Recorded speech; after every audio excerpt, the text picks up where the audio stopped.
फैसला आबाद में एक नई नवेली दुल्हन का कत्ल कर दिया जाता है, जिसके हाथों से मेहंदी का रंग भी अभी नहीं उतरा था। नए नए कपड़े पहनने की चमक भी अभी खत्म नहीं हुई थी। कमरे में हर तरफ खुशबू ही खुशबू और फूल ही फूल बिछे हुए थे।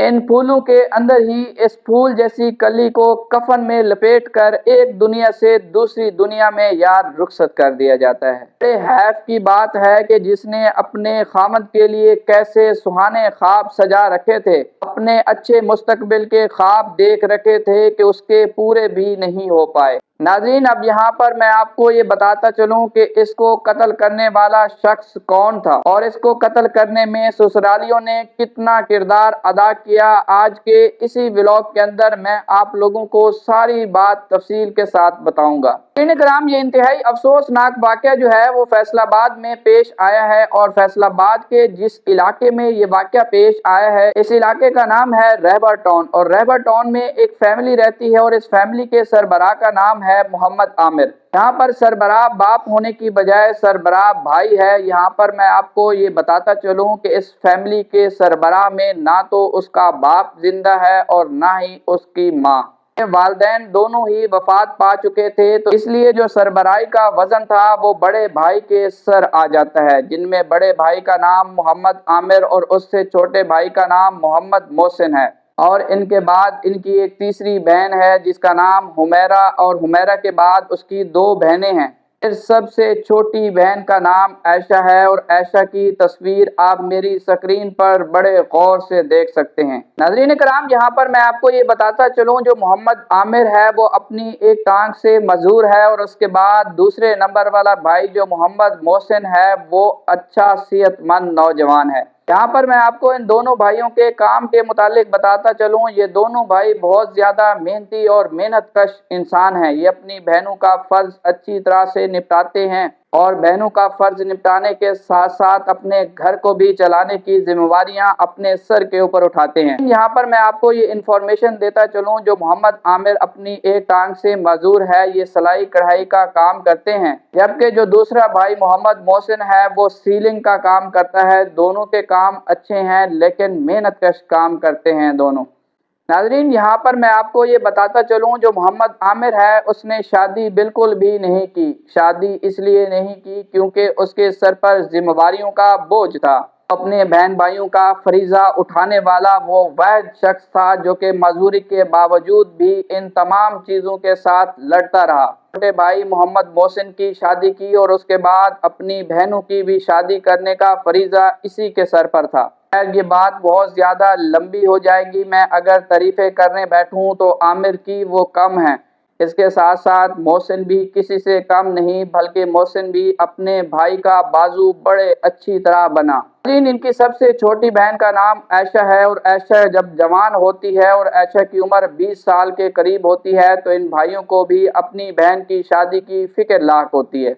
ये अपनी बहन के लिए एक अच्छा रिश्ता तलाश करने में लग जाते हैं। बाद ये अपनी एक खाला को बताते हैं कि हमें अपनी बहन के लिए एक अच्छा रिश्ता ढूंढ रहे हैं, अगर आपको कहीं पर मिले तो आपने ज़रूर बताना है। लेकिन यहाँ पर मैं आपको ये बताता चलूँ कि इनकी जो खाला रहती थी वो फैसलाबाद में रहती थी और फैसलाबाद के इसी गली में इनका एक जानने वाला लड़का था। इसके बारे में ये इन्हें बताती है कि इस लड़का जो है वो बहुत ही अच्छा है और खाते पीते घर से है। बाद में दोनों फैमिलियां एक दूसरे के घर पे विजिट करती हैं, दोनों को किसी के ऊपर कोई भी इतराज नहीं होता और इसके बाद ये रिश्ता तय पा जाता है। नाज़रीन कराम, यहाँ पर मैं आपको ये बताता चलूँ कि आयशा नाम की लड़की का जिस लड़के के साथ रिश्ता तय पाता है, ये लड़का जो है वो मोहम्मद फ़हीम है। मोहम्मद फ़हीम की फैमिली के अंदर चंद लोग और भी हैं, जिनमें से मोहम्मद फ़हीम का भाई नईम और उसके बाद इसकी नंद रुखसाना। पर मैं आपको ये बताता चलूँ, जो इनकी नंद रुखसाना है वो बेवा है और दो बच्चों की माँ है और इसी घर में रहती है। जबकि मैं यहाँ पर आपको मोहम्मद नईम और मोहम्मद फ़हीम के बारे में बताता चलूँ, ये दोनों भाई जो हैं वो एक पिज़्ज़ा शॉप के ऊपर काम करते हैं एज अ वर्कर के तौर पर। इन दोनों भाइयों की सैलरी जो है वो बहुत ज़्यादा अच्छी है और अच्छी सैलरी होने की वजह से ये दोनों भाई बहुत अच्छी तरह से अपने घर का निज़ाम चला रहे हैं। दोनों फैमिलियां जब एक दूसरे के साथ मिलती हैं तो दोनों में से किसी को भी एक दूसरे के ऊपर कोई भी एतराज़ नहीं होता, तो इसलिए 20 अक्टूबर 2024 में जो है वो आयशा की शादी बड़े धूमधाम से भाई कर देते हैं। अपने सर से एक फरीज़ा हटाकर अब आमिर जो है वो बहुत ज़्यादा मुतमैन होता है, क्योंकि अब उसने सारे फरीज़े पूरे कर दिए हैं। शादी वाले दिन की बात है कि जिस दिन आयशा की शादी हो जाती है और आयशा जो है वो बड़ी सज सवर कर जो है वो अपने दुल्हन वाले कमरे में आकर बैठती है। इसी की नंद, जिसका नाम रुखसाना मैंने आपको बताया था, रुखसाना इसी कमरे में आकर अपना होल्ड और कब्जा जमा लेती है। इस कमरे में मैं सोऊंगी और यहाँ पर मेरे बच्चे सोएंगे, तुम दूसरे कमरे में जाकर जो है वो चटाई पर सो जाओ। यार आफरीन है इस लड़की के सब्र के ऊपर। ये लड़की वहां से खामोशी के साथ उठती है और जाकर जो है वो कारपेट पे सो जाती है। इसके बाद इसका खामद आता है तो वो उसी ही चादर के अंदर उसी के साथ सो जाता है। दोनों मियाँ बीवी रुखसाना को कुछ भी नहीं कहते और कारपेट पर सो जाते हैं। जब सुबह होती है तो आयशा अपने खामद से ये बात करती है कि आपको तो बात करनी चाहिए थी रुखसाना आपी से कि ये तो कमरा हमारा था और हम ही इस कमरे में सोते। तो भाई आगे से उसका फ़हीम जो कि दूल्हा था इसका आयशा का, वो कहता है कि जो आपी रुखसाना ने कहा है वो ठीक है, तुम इस बात के ऊपर खामोश रहो। खैर आयशा ये जुल्म भी बर्दाश्त कर जाती है। आयशा इसके बारे में अपने वालिदैन में से किसी को कुछ भी नहीं बताती। नाज़रीन कराम, आयशा जो थी वो बहुत ज़्यादा सब्र वाली लड़की थी। अब आयशा क्या करती है कि चंद दिन गुजरने के बाद अपनी इस नंद रुखसाना से बात करती है कि रुखसाना आपी, आपको अगर ये कमरा पसंद है तो आप इस कमरे को रख लें, हमें कोई इतराज़ नहीं, लेकिन मैं अपना सामान दूसरे कमरे में शिफ्ट कर लेती हूँ। अब रुखसाना आगे से ये जवाब बड़े गुस्से में देती है, कहती है कि तुम्हें एक बात समझ नहीं आती, ये कमरा भी मेरा है और ये सामान भी यहीं पर रहेगा। कौन सा सामान तुम यहाँ से ले जाओगी, इसमें से एक सुई भी तुमने नहीं उठानी। आयशा इस बात के ऊपर भी खामोश हो जाती है और आयशा अपने घर वालों में से किसी को कुछ भी नहीं बताती और ये जुल्म सहती रहती है।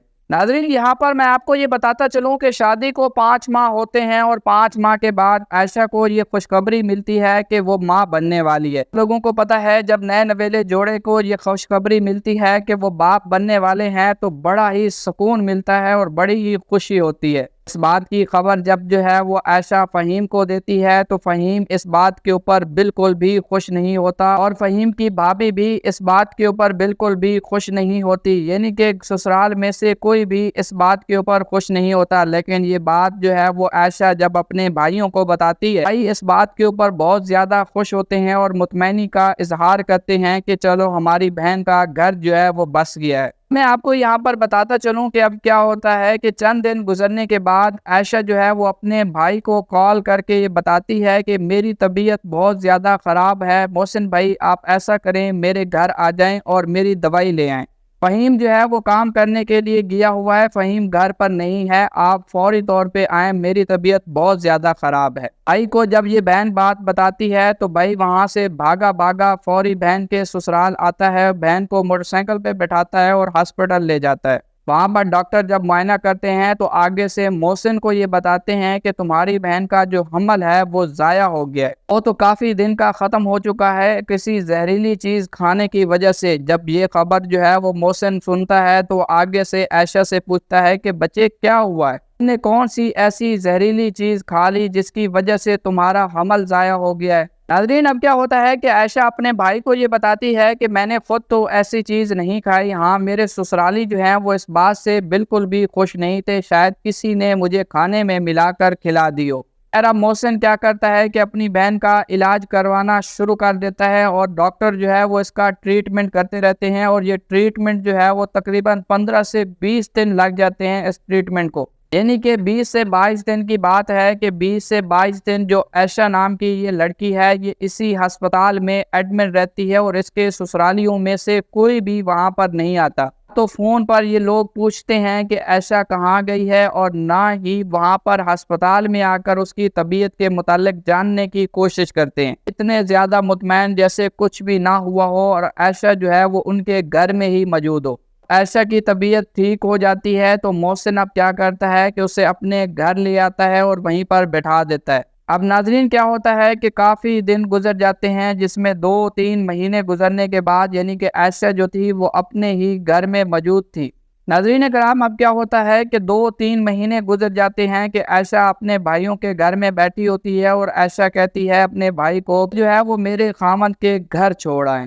محسن اسے یہ جواب دیتا ہے کہ دیکھو بہنا میری کے بات سنو، ان لوگوں نے تمہارا پتہ کرنا بھی گوارا نہیں کیا، میں کیسے تمہیں ان کے گھر چھوڑوں۔ لیکن آگے سے جو عائشہ تھی وہ بہت زیادہ ضد کرتی ہے، کہتی ہے کہ میرا گھر یہ نہیں بلکہ میرا گھر میرے خامند کا گھر ہے، میں اپنے گھر کو بسانا چاہتی ہوں۔ لیکن اسی دوران عائشہ نے اپنی بھابھی کو سب کچھ بتا دیا تھا اور اپنی بہن حمیرہ کو بھی، میرے ساتھ ایسے ظلم ہو رہا ہے وہاں پر۔ اب کیا ہوتا ہے کہ جو محسن اس کا بھائی تھا وہ 20 جولائی کو اپنی اس بہن کو سسرال چھوڑ آتا ہے۔ وہاں پر جا کے یہ فہیم کو یہی کہتا ہے کہ تم نے نہ تو پتہ کیا، یہ 20 سے 22 دن جو ہے وہ وہاں پر ہسپتال میں ایڈمٹ رہی، تم نے اس بارے میں فون کر کے بھی نہیں پوچھا اور اس کے بعد تم ہمارے گھر اسے لینے کے لیے بھی نہیں آئے۔ خیر یہ باتیں کرنے کے بعد یہ اپنی بہن کو چھوڑ کر واپس آ جاتا ہے اور ٹھیک 2 دن کے بعد یعنی کہ 22 جولائی کو محسن کو کال آتی ہے۔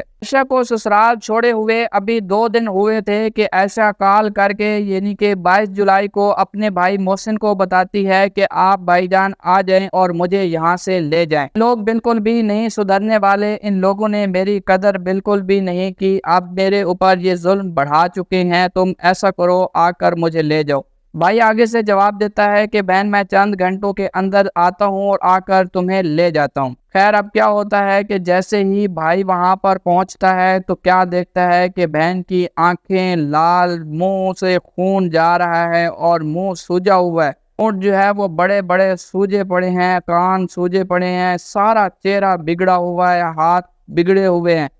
بھائی فوری طور پہ کیا کرتا ہے، کسی سے کچھ بھی بات نہیں کرتا، اپنی بہن کو موٹر سائیکل پر بیٹھاتا ہے اور سیدھا ہسپتال لے جاتا ہے۔ کہ محسن اپنی بہن کو ہسپتال لے کر جا رہا تھا تو دوران سفر جو ہے وہ بہن اپنے بھائی کو سارا قصہ کھل کے بتا دیتی ہے کہ بھائی جان مجھے جو ہے وہ کھانے کے اندر زہر کھلا دیا ہے ان لوگوں نے، اور زہر کس وجہ سے کھلایا ہے۔ اب اس کو جو ہے وہ کھانے میں زہر کھلانے کی وجہ کیا چیز بنی، وہ یہ تھی کہ جو اس کی نند رخسانہ تھی اس نے کھانے میں زہر ملا کر اسے کھلایا تھا۔ سوال یہاں پر پیدا یہ ہوتا ہے کہ آخر رخسانہ نے کیوں زہر ملا کر کھلایا؟ وہ وجہ یہ تھی کہ جو رخسانہ نام کی اس کی نند تھی اس کا کسی دوسرے لڑکے کے ساتھ ناجائز تعلقات تھے۔ پہلے بھی اس بات کے اوپر رخسانہ نے اسے زہر کھلائی تھی جس کی وجہ سے اس کا بچہ ضائع ہو گیا تھا۔